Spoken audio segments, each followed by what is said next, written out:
Hi, I'm Donna Jordan from Jordan Fabrics. Today I'm going to show you how to make a pattern called Showering Stars. This is a Robin Pickens design and it uses a jelly roll. We're going to use this Hoffman one called Dewdrop.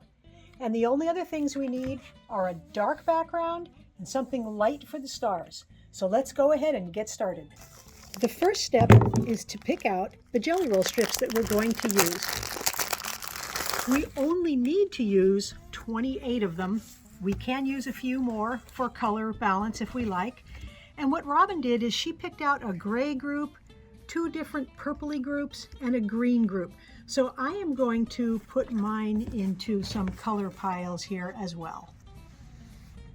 There's four nice different colors there.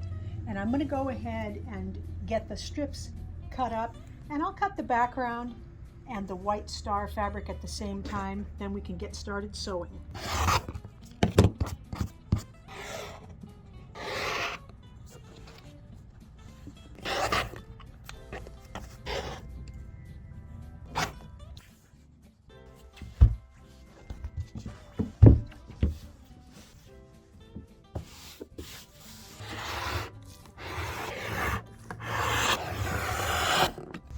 All of the pieces for the whole quilt, they're all cut out.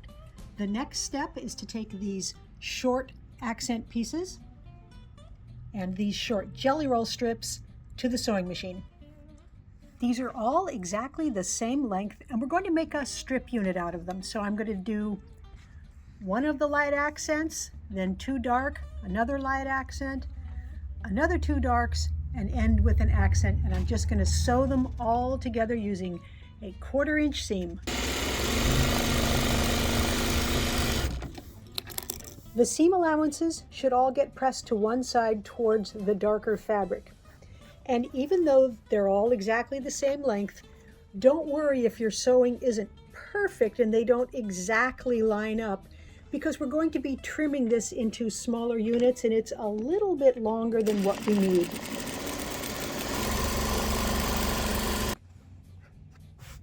Even though I finger pressed while I was sewing, I always want to use my iron afterwards. I like to do dry and then steam. And we're going to take this to the cutting board. And we're going to cut this into 2.5 inch widths. Now it's 8 inches wide and we only need 7.5. So I'm just going to move this over a little bit. And then I can do a first cut that will give me a nice clean edge there. We're going to do the exact same procedure with our other 3 color stacks. Those are all the strip units, all cut to size, and these are the building blocks for these star trails.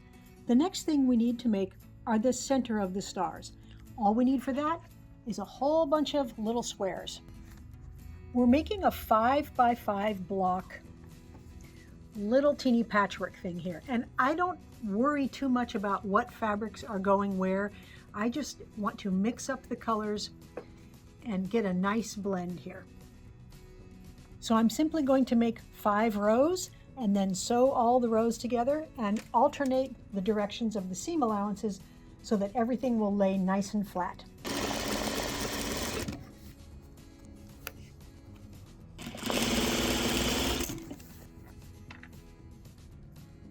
Here's what I mean about the seam allowances. All of them in this top row are going that way, and the next row, they're all going in the opposite direction. That way, when we put these 2 rows together, the seam allowances will nest. They're going in opposite directions.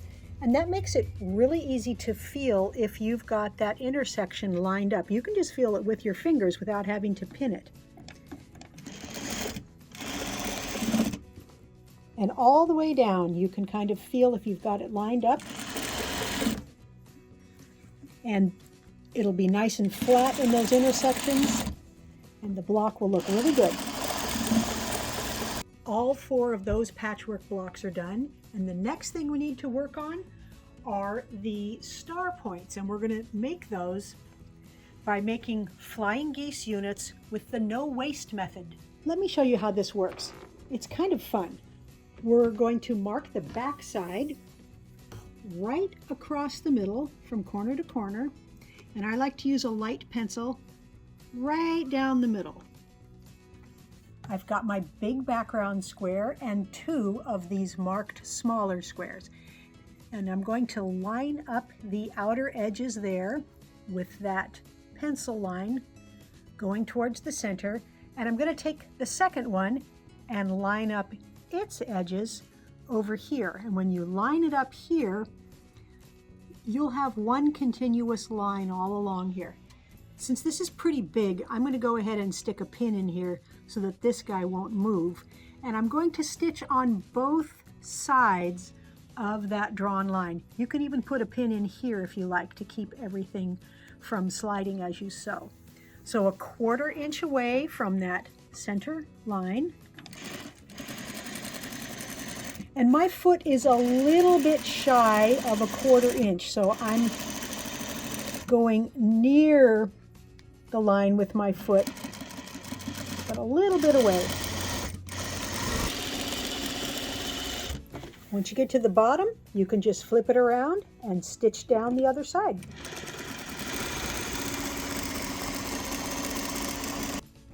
Next, we're going to cut right along that drawn line. And we end up with these 2 very odd shaped pieces, which we're going to take to the ironing board. I'm going to press these towards those smaller triangles. And you want to be sure that you keep this nice and straight. You don't distort it. I'm back at the machine with both of these odd-shaped pieces and 2 more squares. And we're going to line up the outer edges here now. And we're going to do the same procedure. We're going to stitch down both sides of that drawn line.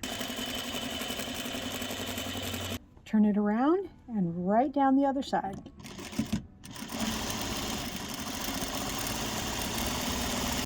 All we have to do now is trim or cut one more time here. And what we end up with is 2 flying geese units from each of these pieces, and they're exactly the size we need. All we need to do is iron it and trim off those dog ears. The flying geese blocks are all done. The next thing we're going to work on is these star trails. So let's take patchwork units and the matching strip pieces, a couple of these extra light blocks, and some long background over to the sewing machine. First step is to take 2 of these background pieces and seam them together so we have one really long piece. And then the same thing with these 2. Now I'm going to follow the pattern and put these together in rows. We'll be doing patchwork piece, then one of these long pieces, another patchwork, another long piece, one square, and one of these shorter pieces. And you don't have to remember all this. The pattern will tell you exactly what order to put everything in.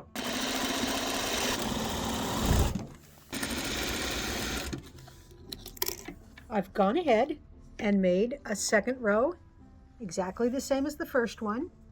And the third row is very similar, but the pieces are in a little bit different order. But the pattern diagrams tell you exactly what to put where. All 3 patchwork rows are the same length. And we're going to put that odd one in the middle, and we're going to alternate these with the background rows. Let's see if I can keep them up here without them sliding off. These will go right between them all. So it's very easy to stitch everything up because we've got plain rows next to patchwork, and we're going to press all our seam allowances toward these plain rows. It's a good idea to pin these together because the row is really long And even though they're exactly the same length, you don't want to stretch everything. So I'm going to go all the way down to the bottom and pin this. And then I'm going to put another pin in the middle. And that way I won't have to worry about one piece stretching. So let's put a pin here. And you can lay this out on your big table if you want, but I find that doing this with the long stretch on my machine here works pretty well. So I've got all of this nice and flat. We'll put another pin here. And then when you sew them, all you have to do is line it up and make sure you don't stretch anything. All the star trails are done, and I've got them laid out on the table here. These two were exactly the same, but I think one is turned around, and they're staggered, and that's so we can make it look like the pattern here. We're ready to start adding some other pieces. So the first thing we're going to add is some of these star points with a patchwork piece in the middle. So that's going to go like that. And there's another one here. And the pattern again will show you exactly what to put where. There's also a little bit of background, short piece there and here, and then a couple of longer pieces for these two rows. So I'm going to go ahead and make those few seams to get these in long rows. All we have to do next is to add the rest of the star parts. So we can see a couple of the points here, but we're going to add these. These are going to go in the rows in between. So let's put all of these in place. There, the stars are starting to show up, but when we add in all the rest of this background, that's when we will really be able to see them, because they're going to be against all this nice dark blue. So I'm going to keep laying all these pieces where they go, and then I'll get everything stitched together. The Showering Stars quilt is all done, and I'm very happy with how it turned out. I do like that there's different colors, just a little bit in those star trails. But if you wanted to mix all your colors, the quilt would still look great. The strip sets, that's these little pieces here, you can see that this is repeated here, but it's turned around. You can either put them all going the same way, or you can turn them around. The quilt will look just as good either way. It is important to use a nice, strong background, and something here, doesn't have to be a solid. I used a batik with a little print so that your star will really pop on that background, and this deep blue just makes all those colors really pop out. It's 75 by 90, so it's a nice big size, and of course you could add borders if you needed an even bigger quilt. Thanks so much for watching our tutorial today. We hope you enjoyed it. If you have questions, you can leave them in the comments below the video, and I'll be sure to answer them. Now, at the end of every video, we like to do a giveaway. Today's giveaway is a quilt we made a couple months ago in a tutorial, and it's called Mosaic. It's a very fun pattern to make. It's made with layer cake squares, and you stack them up, slice them, switch them around. But today, you can win the quilt, and all you have to do is click the link below this video that says giveaway, and you put in your name and your email address, and you might be the next lucky winner. Now, if you like our tutorials and you want to support us, the best thing you can do is subscribe to our YouTube channel. That really helps us out. Happy quilting!